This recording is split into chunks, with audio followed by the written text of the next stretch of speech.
Chers amis, j'ai la joie de vous présenter ce nouveau matériel que nous avons produit après l'histoire de l'Église, c'est-à-dire le bibliogramme, l'histoire biblique, que nous appelons aussi la vision biblique. Quelle serait vraiment la raison d'être de ce travail? Eh bien, tout simplement, une espèce de carte historique. Comme il y a des cartes géographiques, il y a aussi des cartes historiques. Et alors, je me permets de vous faire voir l'ensemble de quoi s'agit-il. Tout d'abord, la première page de la Bible, le commencement, ce qu'on appelle aussi la préhistoire biblique. C'est ce qui précède à l'histoire elle-même. Et il s'agit concrètement des 11 premiers chapitres de la Bible. Mais ce qui vraiment intéresse ici, c'est l'ensemble de cette vision à partir des patriarches. Et comme vous pouvez voir, il y a l'index qui se trouve à gauche. C'est très important parce que vous avez les thèmes et vous avez en même temps les couleurs qui permettent de trouver ce que vous pourriez chercher tout au long de ce travail. Et alors, en parcourant l'ensemble, vous pourriez voir et comprendre comment la Bible n'est pas comme certains pensent, c'est-à-dire un immense océan qu'on n'arrivera jamais à connaître. Pas du tout. Rien qu'ici, dans ces 2 pages, dans ce fresque, parce que ça existe aussi en grande mesure, vous pouvez voir l'ensemble des premiers 1000 ans de l'Ancien Testament. Et il n'y a qu'à détourner la page, tourner la page, et en tournant la page, on a la deuxième partie. La deuxième partie, c'est-à-dire le temps qui va de Salomon à Jésus-Christ. Et en ces 2 panneaux, alors on peut voir tout l'Ancien Testament.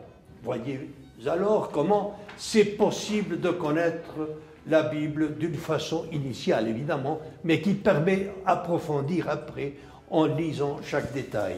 Il faut noter aussi que tout au long de ce travail, il y a les citations bibliques où vous pouvez parfaitement aussi savoir où trouver dans votre livre, votre Bible, ce qui est mentionné ici. D'autre part, il faut dire que toujours au centre de chaque panneau, il y a le thème central, le thème le plus important. Dans cette première partie, c'est l'Exode. Et l'Exode, c'est le centre de toute l'histoire biblique, de l'Ancien Testament, évidemment. Tout, est, en quelque sorte, est en rapport avec l'Exode. Et en tournant la page, comme nous l'avons fait tout à l'heure, voyez-vous, la deuxième partie représente également un motif central, c'est l'exil. Exode et exil font de l'Ancien Testament de faits qui permettent de diviser l'ensemble en 3 parties. D'abord les patriarches, après les juges et les rois, et finalement autour de l'exil, les prophètes. Et Jésus-Christ appelait l'Ancien Testament la loi et les prophètes.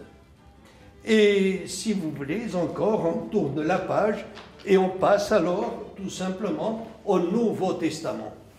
Et le Nouveau Testament, c'est surtout l'histoire de Jésus-Christ. Jésus, le Christ. Et au centre, comme on disait avant, se trouve le fait central.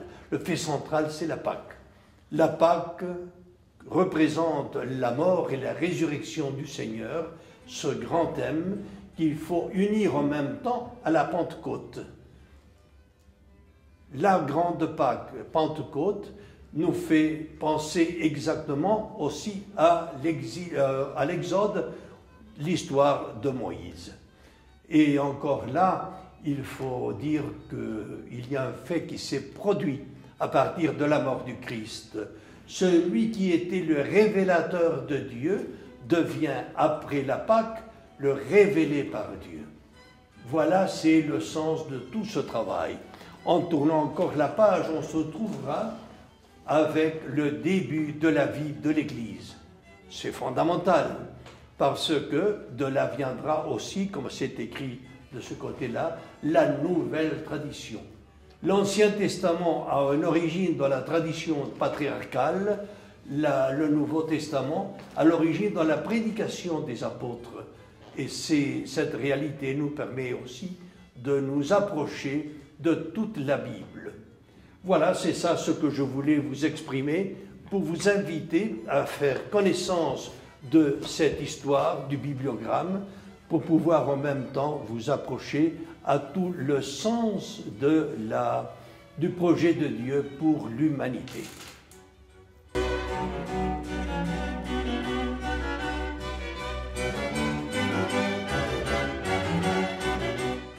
Père Agnan, pourquoi l'Ancien Testament est si important?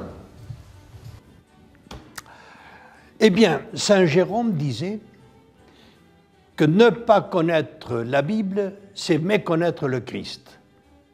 Cela veut dire que si on ne connaît pas la Bible, on ne connaît pas le Christ.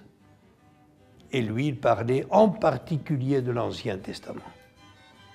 Si on ne se rend pas compte de l'importance de certains personnages, par exemple, comme le cas d'Abraham ou le cas de Moïse, on ne comprend pas pourquoi c'est si grave que Jésus ait dit, par exemple, « Avant qu'Abraham existe, moi j'existais déjà ».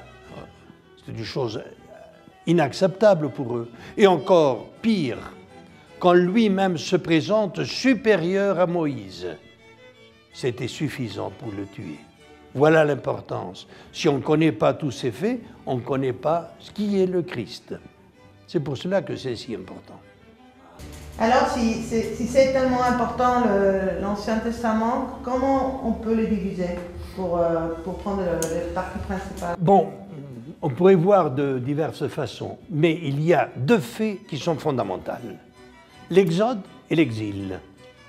L'Exode, c'est le moment où ils étaient esclaves en Égypte. Et c'est surtout le temps de Moïse.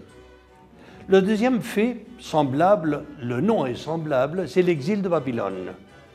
Le moment de la déportation, quand les Hébreux sont devenus encore, je dirais, des esclaves, ou en tout cas captifs. La division qui se produit par ces deux faits, c'est que la première partie, ce sont les patriarches. Deuxième partie, les rois. Et les rois terminent dans l'exil à Babylone. Et c'est l'époque des patriarches et l'attente de la venue du Christ. Cette dernière étape, on peut l'appeler le reste d'Israël. C'est l'attente de la venue du Christ, du Messie. C'est une façon de diviser l'Ancien Testament. Père Agnan, Abraham est la personne plus importante de l'Ancien Testament?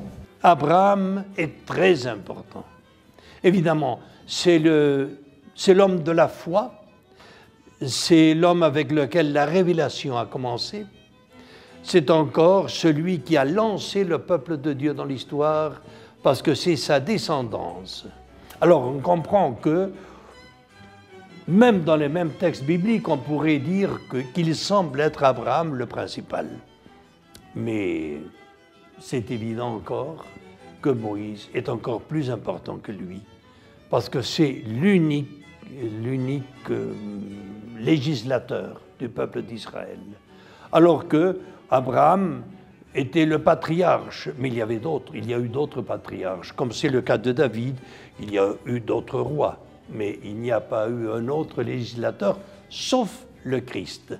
La liaison entre Moïse et le Christ est le rapport plus important entre l'Ancien Testament et le Nouveau Testament. Et il y a une question. Pourquoi le roi David c'est un personnage important pour les peuples juifs? Oui, c'est évident. Le roi David, on a l'étoile de David. Pour les Juifs, il représente le moment, disons, de l'apogée du peuple de Dieu.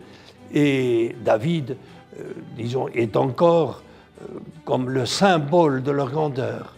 Quand nous-mêmes nous avons célébré les 2000 ans de christianisme, les Juifs étaient en train de célébrer les 3000 ans de Jérusalem, puisque Jérusalem est la ville qu'il a conquérie lui-même.